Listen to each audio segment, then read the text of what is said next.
আসছে তুফান সিনেমাটি বাংলাদেশি সিনেমার রূপ বদলিয়ে দেবে। আপনারা হয়তো অনেকেই জানেন দেশের সিনেমা হলগুলোতে তুফান সিনেমা ঝড় তুলে এখন বিদেশের মাটিতেও ব্যবসা করছে। তবে আমি কিংবা আপনি কেউ কি বুঝতে পেরেছিলেন তুফান দেশের মতো বিদেশেও ঝড় তুলবে? তো কি অবস্থা, কেমন আছেন? আমি নিউন ভাই। আর গাইস, আজকে প্রথম নিউজটি থাকবে আমেরিকায় তুফান সিনেমা দেখে সকলে প্রশংসা করছেন সাকিব খান। সেকেন্ড নিউজটি থাকবে বক্স অফিসে কলকাতা 98 এটি ঝড় চললেও ভাঙতে পারেনি জাওয়ানের রেকর্ড। তো সবাই ভিডিওটি সম্পূর্ণ দেখবেন।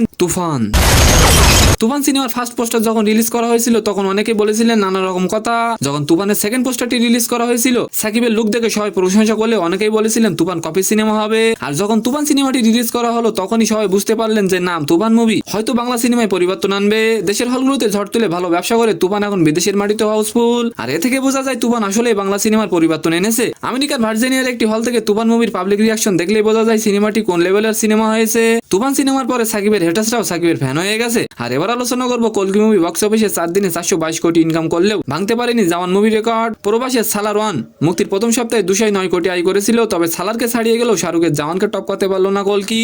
জাওয়ান মুক্তি পেয়েছিল বৃহস্পতিবারে, ফলে 4 দিনের উইকেন্ড পেয়েছিল। জাওয়ানের প্রথম সপ্তাহে ইনকাম ছিল 480 কোটি। অন্যদিকে কলকি মুভি ইনকাম করলো 422 কোটি। তো সম্মানিত দর্শক, আজকের ভিডিওটি কেমন লাগলো অবশ্যই কমেন্ট বক্সে জানাবেন। আর ভিডিওটি যদি ভালো লাগে অবশ্যই একটি লাইক দিয়ে আমাদের চ্যানেলটিকে সাবস্ক্রাইব করে দিবেন। ধন্যবাদ।